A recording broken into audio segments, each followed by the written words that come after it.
माँ, कहाँ हो आप? रजनी ने घर के अंदर आते ही अपनी माँ रीना जी को आवाज लगाई। क्या हुआ रजनी? रीना जी ने कमरे के अंदर से निकलते हुए कहा। देखो माँ, आज मैंने क्या क्या शॉपिंग की है, रजनी ने मुस्कुराते हुए कहा। फिर वह एकदम से रुक गई और पूछा, एक मिनट माँ, भाभी कहाँ है? रीना जी, वह तो अभी यही थी मेरे साथ, उसकी माँ का फोन आया तो अंदर चली गई बात करने। रजनी, ऐसी भी क्या बात करनी थी जो यहाँ नहीं कर सकती थी? जरूर अपनी माँ से हमारी शिकायत कर रही होगी। रीना जी, तू भी ना बस। रजनी, नहीं माँ, अभी शुरुआत से ही भाभी पर लगाम कसकर नहीं रखोगी तो बाद में पछताओगी। रीना जी, यह सब छोड़ अपनी शॉपिंग दिखा। और आज इस समय शॉपिंग? घर पर काम नहीं था क्या? रजनी, था तो, पर मैंने भी कह दिया मुझे शॉपिंग पर जाना है। मेरी सासू माँ का बस चले तो पूरा दिन मुझे रसोई में ही रख दे। रीना जी, फिर तू भी तो अभी अपनी सास की शिकायत ही कर रही है मुझसे, फिर राशि को क्यों दोष देती है? रजनी, माँ, यह आप भी अच्छे से जानती है कि मेरी सासू माँ कैसी है। भाभी की तो किस्मत अच्छी है जो आप जैसी सास मिली उनको। उसके बाद रजनी चली जाती है। उसका ससुराल और मायका एक ही शहर में होने की वजह से आना जाना लगा रहता था। एक दिन रीना जी अपनी नई नवेली बहू राशि को पालक पनीर बनाना सिखा रही थी।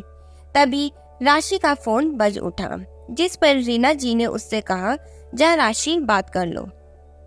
एक तरफ राशि फोन लेकर अपने कमरे में गई, इधर रजनी बाहर हॉल में माँ को ना पाकर सीधा रसोई में आ गई और अपनी माँ को खाना बनाते हुए देखा तो उसने पूछा, माँ, आप बना रही हो खाना, भाभी कहाँ गई?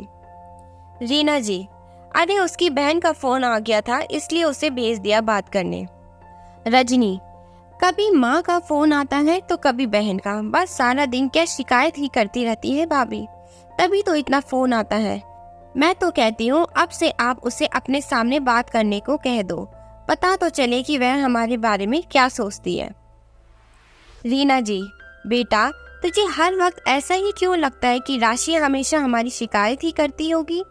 अरे नई नई शादी हुई है, उसका और उसके परिवार वाले दोनों को ही एक दूसरे की याद आती होगी, इसलिए बार बार फोन कर लेते हैं।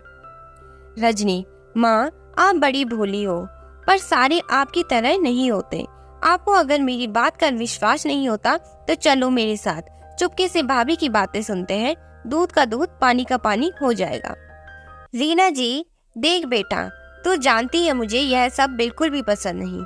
अगर तुम्हारी कोई और शिकायत करता भी है तो उससे यह समझो कि उसको तुमसे कई सारी उम्मीदें होंगी जो तुम पूरी नहीं कर पाई, इसलिए वह अब शिकायत बन गई। और हम उम्मीद भी अपनों से ही करते हैं ना, तो फिर शिकायत तो अच्छी बात हुई। बस शिकायत हो तो उसे वक्त पर ही खत्म कर लिया करो। जो इसका पुलिंदा बनती चली गई तो फिर बस शिकायत ही बरस जाएगी, वहाँ उम्मीद का नामो निशान भी ना होगा। रजनी, मैं नहीं मानती कि शिकायत का मतलब उम्मीद होता है। आप कुछ भी कहती हो, आपको नहीं जाना मत जाओ, पर मैं तो आज जाकर रहूंगी। मुझे सुनना है भाभी की शिकायत और फिर रिकॉर्ड करके आपको भी सुनाऊंगी, तब आपको पता चलेगा कि शिकायत शिकायत होती है जिसे सुनकर सबको बुरा लगता है। रजनी फिर राशि के कमरे के बाहर जाकर चुपचाप कान लगाकर खड़ी हो जाती है। राशि फोन पर अपनी बहन से, नहीं रानू, इस घर के लोग तो बड़े ही सीधे साधे हैं, इन्हें अपने वश में करना बड़ा आसान है। बस मेरी ननद रजनी को छोड़कर, उसी तो मेरे हर काम से शिकायत होती है। पता नहीं मुझसे क्या परेशानी है, उसे मेरी हर बात से दिक्कत रहती है। उसे लगता है उसका यहाँ आने का मकसद मैं नहीं समझती, पर उसे यह नहीं पता कि उसकी भाभी उससे 4 कदम आगे है। यह सब सुनकर रजनी का गुस्सा 7वें आसमान पर पहुंच जाता है और वह दौड़कर अपनी माँ के पास जाती है। अब भाभी की सारी बात बता देती है। रीना जी ने रजनी की पूरी रिकॉर्डिंग बड़े ध्यान से सुनी और फिर जोर से हंसने लगी। रजनी, माँ, आप सारी बातें सुनकर भी हंस रही हो, गुस्सा नहीं आ रहा आपको? देखा आपने, मुझे लगा ही था, क्योंकि यह जब से इस घर में आई है पता नहीं मुझसे बड़ी कटी कटी रहती है। आज जाना इसका सच। रीना जी, हंसी नहीं तो और क्या करूं? बिल्कुल राशि ने जैसा कहा वैसे ही तो बर्ताव कर रही है। रजनी, क्या मतलब? रीना जी, मतलब यह है कि जब तू राशि की शिकायत सुनने जा रही थी, ठीक उसी समय राशि ने तेरी शिकायत सुन ली। तो उसने मुझसे कहा कि जैसा रजनी कह रही है मैं वैसा ही कहूंगी। फिर जब वह गुस्से में अपने दिल की बात बताएगी तभी मैं उसकी शिकायत दूर कर पाऊंगी। राशि, रजनी, ऐसी बात नहीं है कि मैं आपसे घुलना मिलना नहीं चाहती, पर जरा याद करना कि जब भी मैंने आपकी तरफ दोस्ती का हाथ बढ़ाया आपकी प्रतिक्रिया कैसी थी। आप यहाँ आकर मम्मी जी से घंटों बात करती थी, पर कभी मेरी खैरियत तक नहीं पूछी। उल्टा मेरे पूछने पर बड़े बेमन से जवाब देती, तो फिर मैं ही पीछे हट जाती। मम्मी जी सही रहती है, शिकायत वही होती है जहाँ उम्मीद होती है, पर शिकायतों का पुलिंदा उस उम्मीद को ही खत्म कर देता है। रीना जी, हाँ बेटा, तू भी अपनी सासू माँ की शिकायत इसलिए ही करती है क्योंकि वह तेरी घर के कामों में मदद नहीं करती, तुझे जिसकी उम्मीद होती है।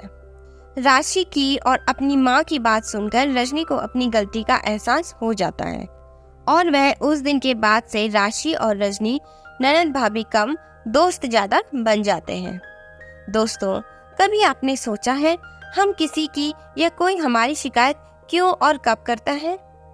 जब सामने वाले को हमसे या हमें सामने वाले से कोई उम्मीद होती है और वह पूरा नहीं होता, तब हम इसकी शिकायत उसे या किसी और से करते हैं। तो सामने वाला भी उसे शिकायत को नजर में रख या तो खुद को बदल लेता है या वैसा ही रह जाता है। पर यही शिकायत बहुत सारे अगर हो जाए तो सामने वाला उसे और सुनने में दिलचस्पी नहीं लेता और उसे नजरअंदाज कर सामने वाले की कोई उम्मीद को तवज्जो नहीं देता। कहने का मतलब यह है, शिकायत तब तक ही ठीक है जब तक वह शिकायतों का पुलिंदा ना बन जाए। दोस्तों, अगर आपको हमारी कहानियाँ पसंद आती है तो चैनल को लाइक शेयर और सब्सक्राइब जरूर करें